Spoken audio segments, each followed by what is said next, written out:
Hello, my name is Dana Hunka, and this is my video presentation on what is leadership. What is leadership? So I found this quote online by Tony Robbins, and it says, "Leadership is the ability to inspire a team to achieve a certain goal." And he also mentions that anyone can be a leader, whether they are born with or without leadership skills.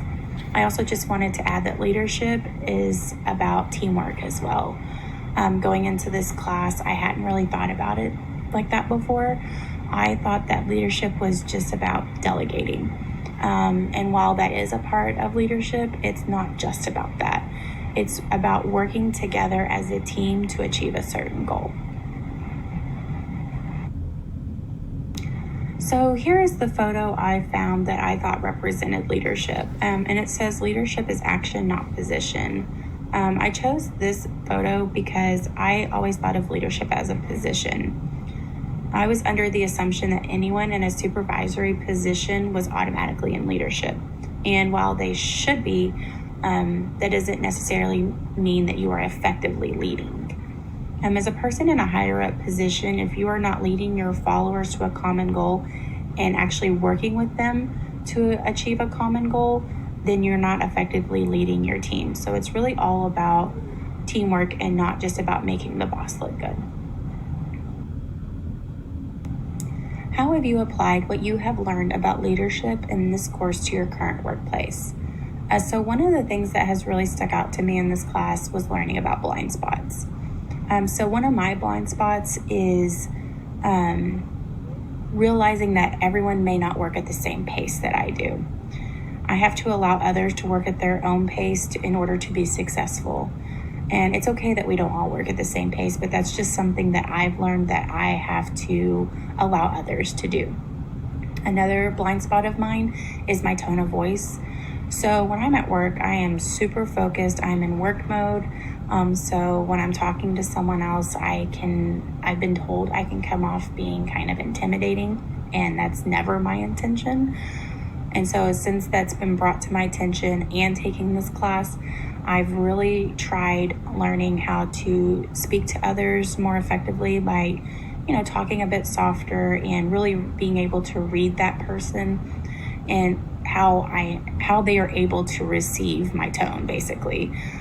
Because there are some people that, they wear their feelings on their sleeve, and so they get intimidated easily. So I've had to really learn how to read others and how I respond to them, how I approach them, or even how I react.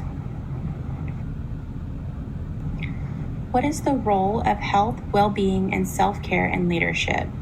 So I think it's so important to take care of ourselves physically, mentally, and emotionally. And I think all of those categories fall under this question. So physically, because I think that it's important that we look our best when going into work, especially if you're in leadership.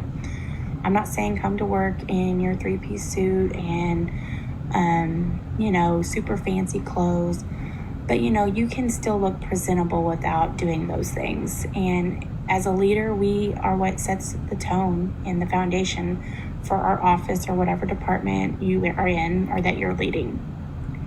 If you come to work dressed sloppy and like you just rolled out of bed, that's what your followers are going to do.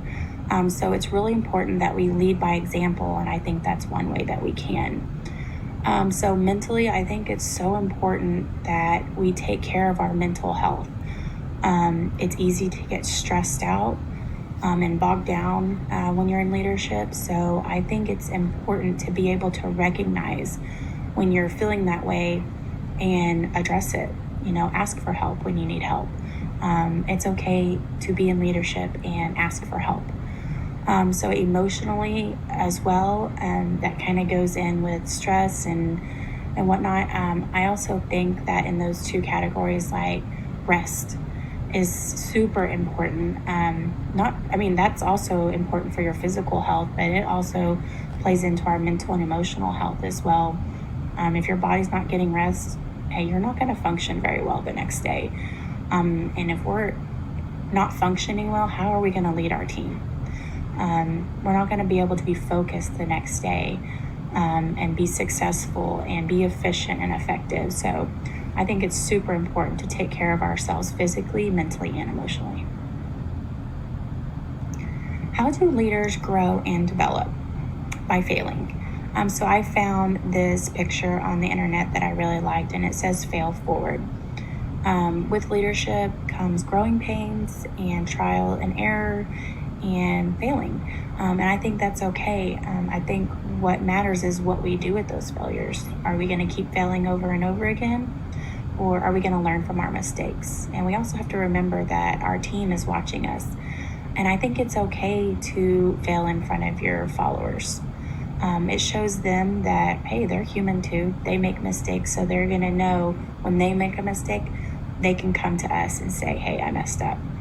And then you say, okay, well, let's learn from this. And then you go from there. I think that's how we really grow and develop as leaders, is by not only by failing, but failing forward, failing in front of your followers and showing them like, hey, this is how we're going to grow.